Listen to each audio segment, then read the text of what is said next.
Ready to start now. So today, as you already know, we are going to discuss the mock test we did last time. Starting with the speaking. Speaking is the first section you do in your test, and it comes with 5 different types of questions. All these questions come in the same order in your test as well. Now, talking about how you guys did last time, most of you had problem with repeat sentence as compared to other questions. Now, you might be wondering, is repeat sentence important and we need to focus on this question or not? There are 2 things to keep in mind while doing repeat sentence when it comes to scoring. First is, for speaking itself, repeat sentence is not that important because in speaking, they focus more on your fluency in pronunciation. The content itself becomes less important. But for listening, if you have been struggling in listening, then it's an important question. And if you are not careful, you might be losing your score in listening. So it's very important that you try to improve your skill in repeat sentence. I could see that almost all of you were struggling to get more than 50% of sentence correct. And if this happens in the test, it's going to be a trouble. Although I know that the questions that you did in our mock test, they are actually a little longer than what you will get in the test, but it's still, as much as you can, practice and make sure that you can cover more than 50% of the sentence. Now let's just start with speaking read aloud. Okay, read aloud. So in read aloud, you can get up to 7 questions, 5 to 7 questions. In the test, you will get more time than, so on here, you get around 40 seconds to prepare yourself and another 40 seconds to speak.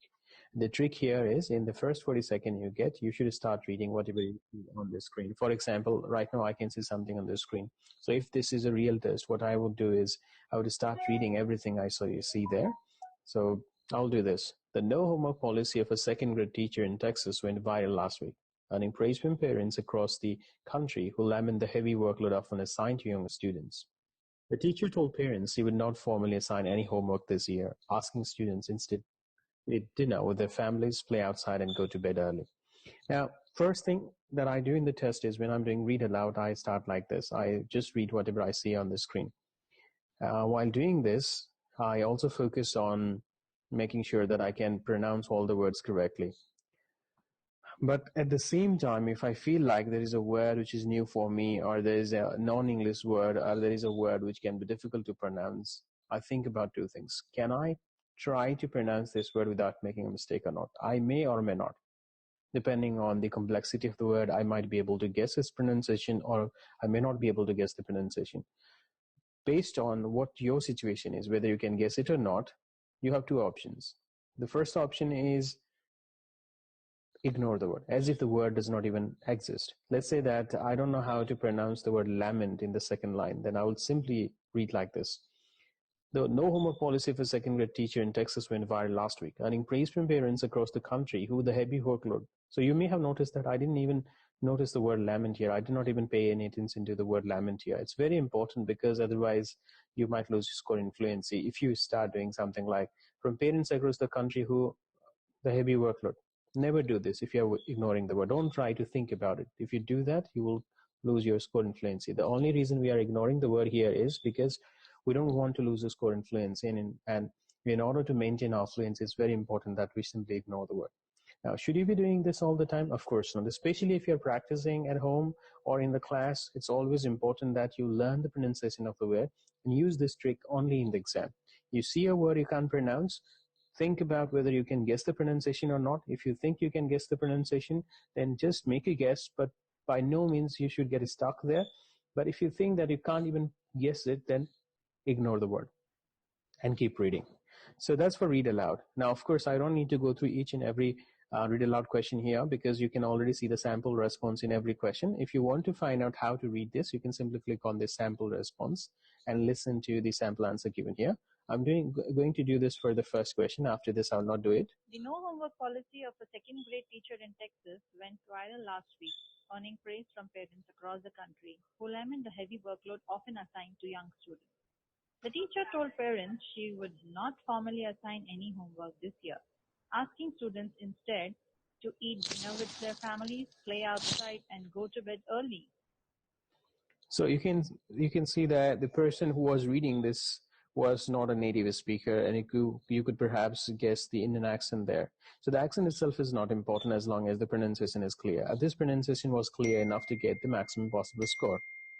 Okay, so if you feel like you don't have any idea about how to do read aloud, then this is the moment you learn this. If you have any problem, you can simply write in the chat and I can answer your question right now. I don't want you to wait until the end of this discussion, because this is going to be a really long discussion. You might even forget your question. So if you think you have any confusion about read aloud, let me know right now so that I can explain about those things. Then it's all right. I'm going to the next question. But please remember that we are doing this webinar because in the class it's difficult for me to spend time with each and every one. And I may not be able to ask everyone about their confusion. That's why I'm doing this webinar, so that you can ask me questions privately. And when you ask me questions, perhaps you know that these questions are not seen by others. So you don't need to worry about how other people will feel about your question, because that's one of the reasons why most of the people don't ask questions, because they feel like maybe my question is a silly question, I should not be asking it.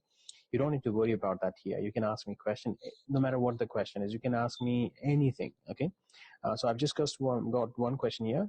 Can we please talk about fluency in intonation and read aloud? Okay, fluency in intonation and read aloud. Now, what is fluency? Fluency is not a speed. For example, I tend to speak a little faster, but that doesn't mean that I'm more fluent than a person who speaks slower. Fluency only means I'm speaking without interruption or not. If I'm interrupting myself a lot, if I'm stammering a lot, if I'm hesitating a lot, that is called low fluency or bad fluency. I'll give you one example here. Let's say that I'm trying to read this. What happens if I do this? The no homo policy of a second grade teacher in Texas went viral last week, earning praise from parents across. If somebody speaks like this is bad fluency, because you can see that the person is hesitating and the person is taking unnatural pause. But on the other hand, if somebody speaks like this, the no homework policy of a second grade teacher in Texas went viral last week, earning praise from parents across the country who lament the heavy workload often assigned to young students. This is good fluency. So although the person is speaking slow, fluency is good because there are no unnatural interruptions here. And that's the most important thing. Another important thing is, when I try to explain this fact here about the fluency, most people misunderstand that they are supposed to pronounce each word separately. If you do that again, you will get very low score in fluency. What I mean by that is, if you read like this, the no homework policy of a second grade teacher in Texas went viral last week.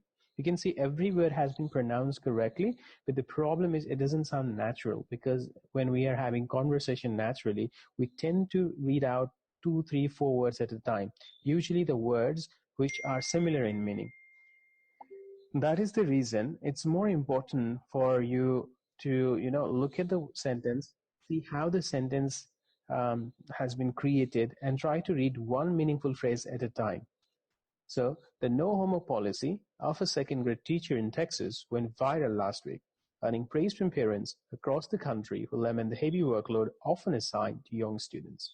While doing this, also try to stress one word in every block. The no homework policy. So here I stressed on no homework. Of a second grade teacher, I stressed on second. Went viral last week.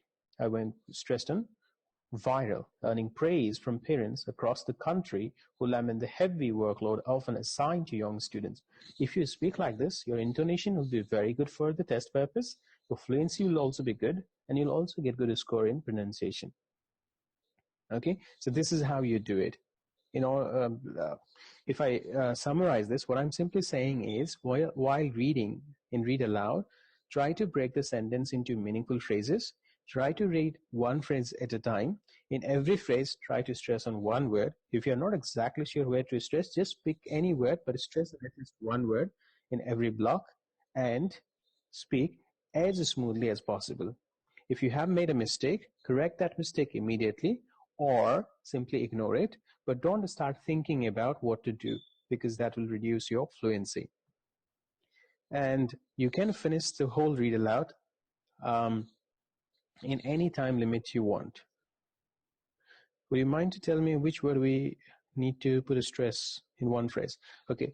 The answer is you are supposed to stress the most important word, But for many people, it's very difficult to decide in the test.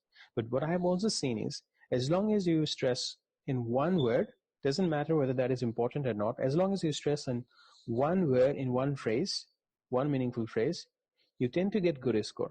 So rather than worrying too much about which word to stress, if you can simply stress any word that you think is important, it will be enough. So let's say I'm reading the first part, the no homework policy of a second grade teacher. Let's say this is one meaningful block. Now in this one, let's say I read like this, the no homework policy of a second grade teacher. This is one way. The other person might think second grade teacher is important. So the person might say the no homework policy of a second grade teacher. The other person might think policy is important word. So he might say the no homework policy of a second grade teacher. So these are different styles. It's just based on your understanding. Although depending on which word you stress, the meaning conveyed can be different, but that is not the important point here. The important point is, are you able to figure out, or are you still, are you at least able to figure out which word is important in a phrase and stress on that or not, or change your tone according to that or not? That is more important point, okay? So that's why, as much as possible, stress in one word in one phrase. I hope that answers your question. Are there any other question? Otherwise, I'm moving to repeat sentence. Yeah, another question is, from start to end, do we need to have the same voice? Now, this is also an important question, and I'm glad that you asked it. Yes, try to be consistent. We have a tendency of speaking at a louder voice at the beginning, and then towards the end, our voice starts dropping like this. This is bad. If I start at a very high tone and then my tone starts declining towards the end, in that case, I might get low score in pronunciation. Now, in normal human conversation, these kind of things are not important, because being humans, we can easily understand these things. And we don't tend to focus on the sound, level of the sound when we are trying to understand somebody. We just focus on the ideas and meaning and those kind of things. But for computer, because they rely on measuring certain parameters, if they feel like the voice is dropping, they tend to interpret this in a wrong way. So it's really important that you stay consistent. If you think you are a person with a softer voice, but you know that your voice is not that soft that people cannot understand you, in that case, you don't need to change anything. But don't try to make it too loud if you cannot maintain it. If you are planning to speak louder, then make sure that you can stay loud throughout the test.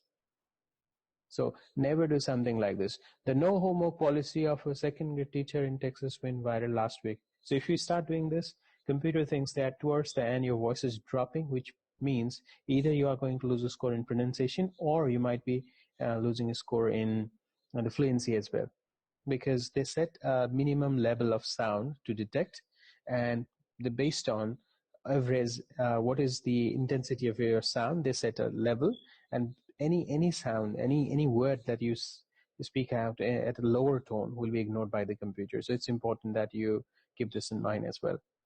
Now, another question I have got here is, I'm a bit confused to make chunk of words. Can I decide myself that how much words should I need to get in one phrase? Although there are certain rules, if you think that those rules are confusing or can be complicated for you, it's better to break the sentences into phrases by yourself. As much as you can, try to make sure that the phrases you are choosing are also the important blocks of ideas. But otherwise, at least break the sentence into phrases. Even if you are doing it randomly, if you are doing it, I have seen that people get more score. But if you want to know how to do it properly, then the idea is this. In a sentence, the group of words which answer the question like who, what, where, when, why are called chunk of words or phrases. For example, in the first sentence, if I ask who, then you'll say second grade teacher. So that's a phrase because it tells me who. If I ask you what, then you'll say the no homework policy. Of whom? Of second grade teacher. Where? In Texas. What happened? It went viral. When? Last week. What is the result? Earning praise from parents across the country. So like this. So there is no clear-cut rule for this, but if you keep in mind the questions like who, what, where, then it will be easier for you to get the block of ideas. Does that answer the question? And it will take you some time to understand this. if you ask me, how did I learn this? Then I did not actually learn this by learning any rule. I just practiced, and somehow it started making sense as well. So sometimes when I'm reading the same sentence, I break them into phrases and I do it differently than the other time. For example, at one time I might read like this: the no homework policy of a second grade teacher in Texas went viral last week. And the same text when I'm reading other time might be like this: the no homework policy of a second grade teacher in Texas went viral last week. So this is just the matter of style. So you might read the same thing in different ways depending on how you interpret the message. Okay, so there is no clear-cut rule, but as long as you are able to break the ideas into simpler phrases like this, then it will help you to get better score in the test. So that's about read aloud. Now, what about the mistakes that some of you made in mock test?